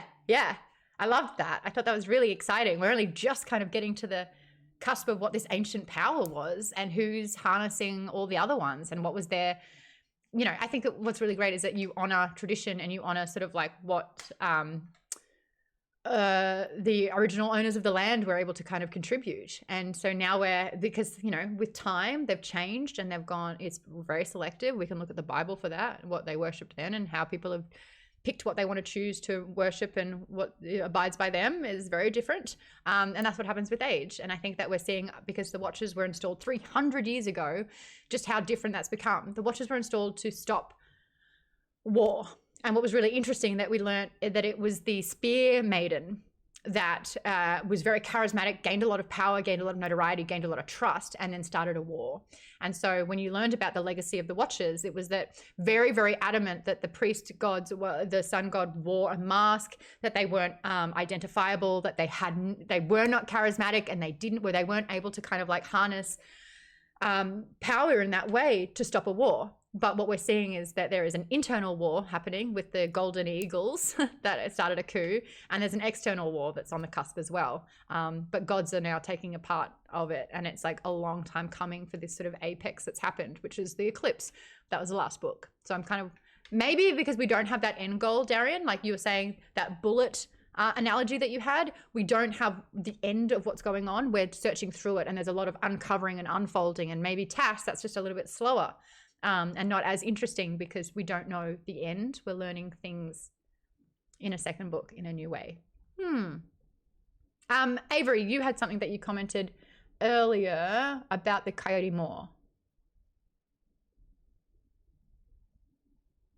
Yeah, when Icton was giving the whole history to Giallo, we learned that Coyote's mom was Skymaid. There were actually 5 Skymaid clans when the battle happened that put the Watchers in charge. And I think that's really important because the whole reason that they tried to overthrow Naranpa in the first place was because she wasn't Skymaid, but she's Coyote. So she is Skymaid. She's from a clan. Which is why she was selected. Exactly. She's from a clan that even the people from the Maw don't know that they're Skymaid because that is so lost in their history based on everything else that's happened.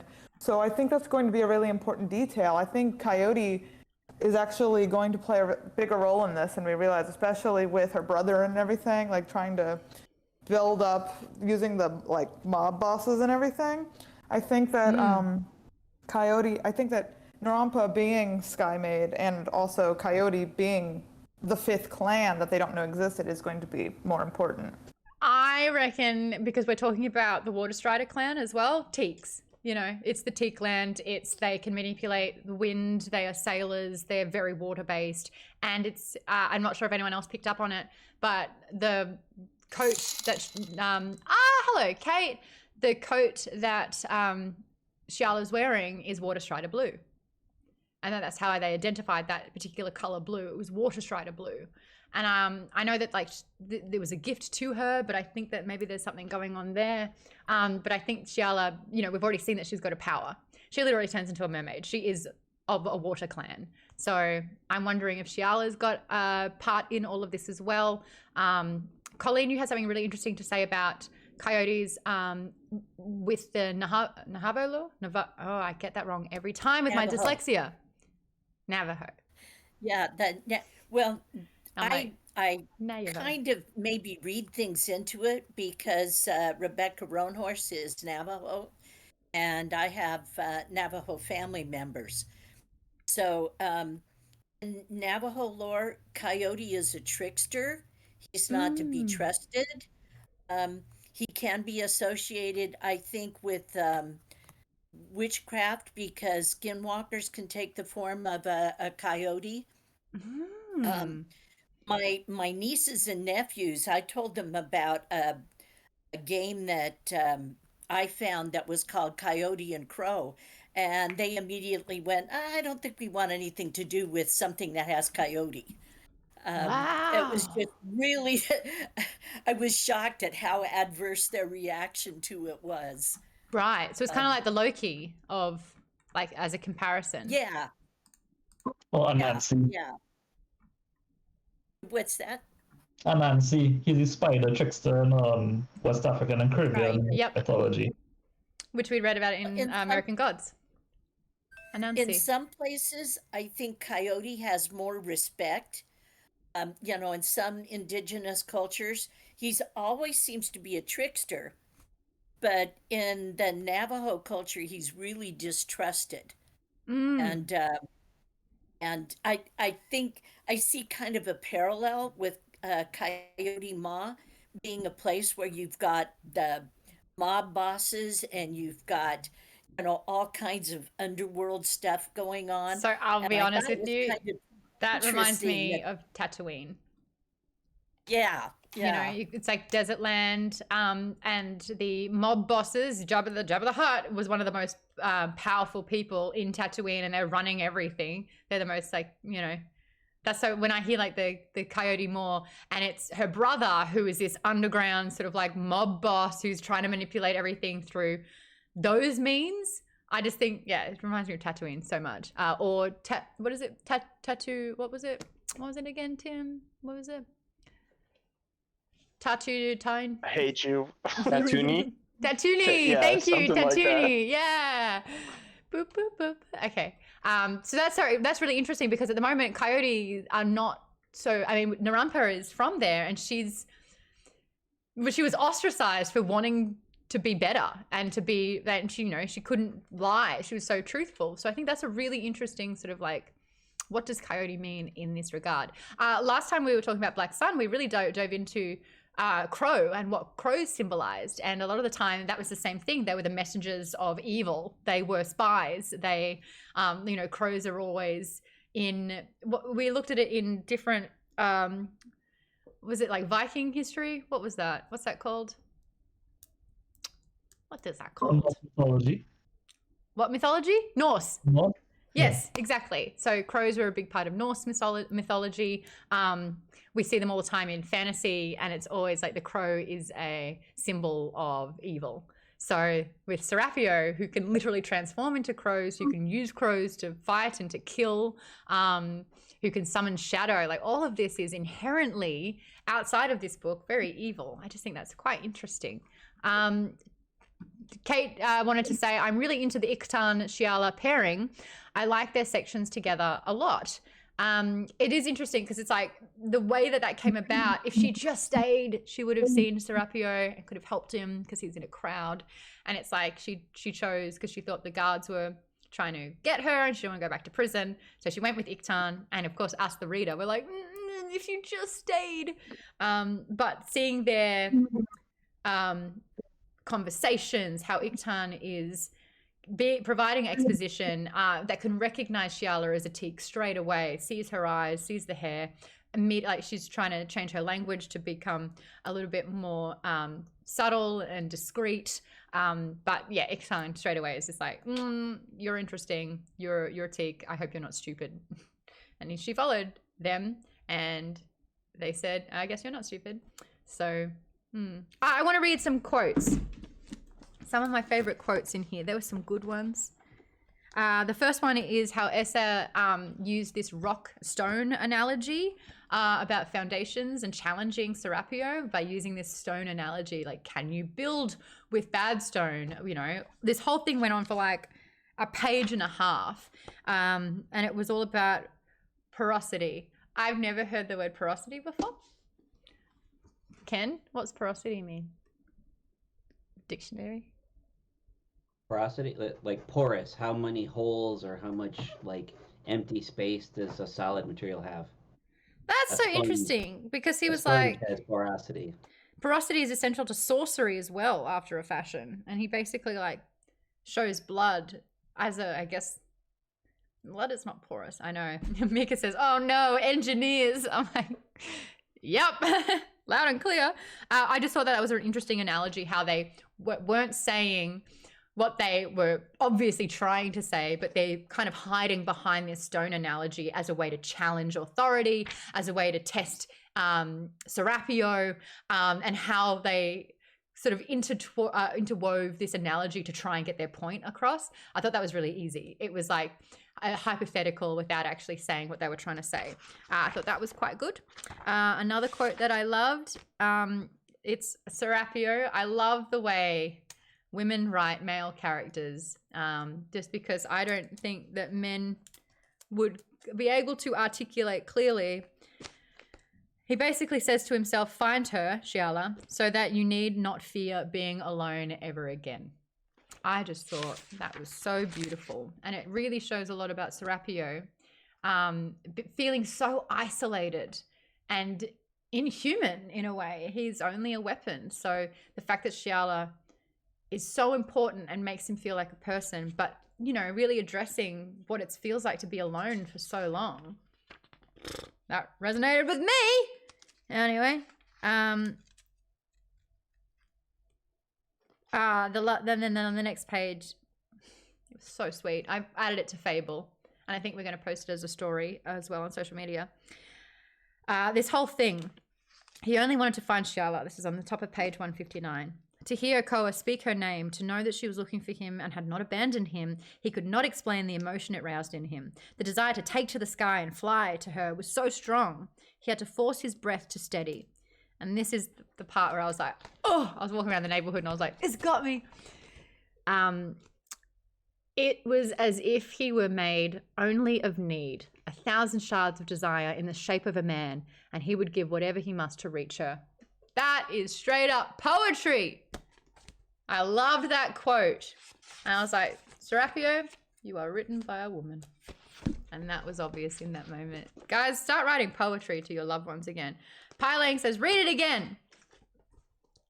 Oh, Mika wants to say, I don't hate engineers. They were almost a DI. I don't even know what that means. I mean, I don't hate them. I just don't understand anything that they say. And that's okay. That's okay. The line again that I love so much.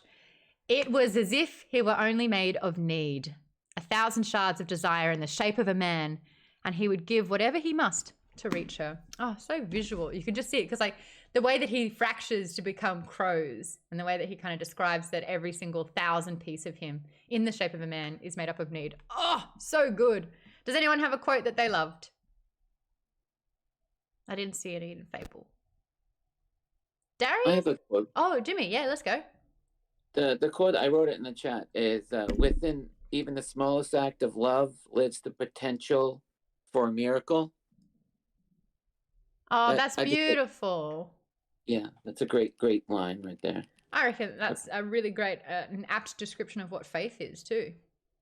For sure. And that's a big part of this. If you want good rise in your bread, you need, oh my God, did you get a pun for that one, Ken? Need porosity. That was good. That was good. Anything else that we didn't touch upon in the book for the first half? Anything that we haven't really covered, because a lot happened with Okoa, a lot happened with Serapio, with T'Challa's journey. You just can't land it properly. I don't know if I can find it now. I wrote it in Fable. Oh, okay. But when Okoa was talking about a sacrifice, Serapio was devastated to know that the little crows gave their life for him when he was destined to die. And Okoa told him something about, I'm trying to find it right now. Yes. Okay. They gave their lives freely. Do not dishonor them now with your refusal. Whether you perceive yourself worthy or not is inconsequential. They loved you, and that is all that matters. Darren, is that what you were going to bring up? No? No, Yeah, it's a profound quote. I like it a lot. And it reminds me a lot of a quote from John Wick 4, which I saw twice. Oh, did you? John Wick 4. Yeah. All right. I Yeah. didn't get to see that one Yeah, yet. there's a quote in John Wick that's very similar to that. It's like, don't dishonor this gift I give you, essentially. Oh, okay. Oh, there's Club Lobby. I don't know if that was in that one. I'm just trying to find everyone's thoughts. We have people that have been joining Fable, which is so lovely. They're in the Club Lobby saying, hello, I'm new in this club. I hope my presence brings much happiness. Sincerely, Izzy. Hello, Izzy. We also have Priya Echo is in here as well. If you do want to join our Fable, we have amazing discussions in there. I usually hold off until like the day before, so I don't go too hard or sway anyone's opinions because I love reading what everyone else is saying for it. It is a free app. You just download it, look for Fable. It's a book club, and then search for Maude's book club on there and you can join. What's really great, I don't get paid by the app at all, but what I really love about it is that if you see the picture of the book and you hold it, you will actually get an ebook reader pop up on your phone where you can read the first 4 or so chapters. So you can get a really good understanding of the book before you even buy it. And I think that that's a great way to sort of like get a sample of it. Sometimes you can get an audio sample on Audible. But if you want to read, if you are a reader, that's a really great way to kind of test and see the book. Because I know Thierry's not here, but often Thierry will kind of read the first few chapters. If he's not a fan, he will return it and be like, nope, I tried, not for me. This is a way to not have to buy. You can check it out for free.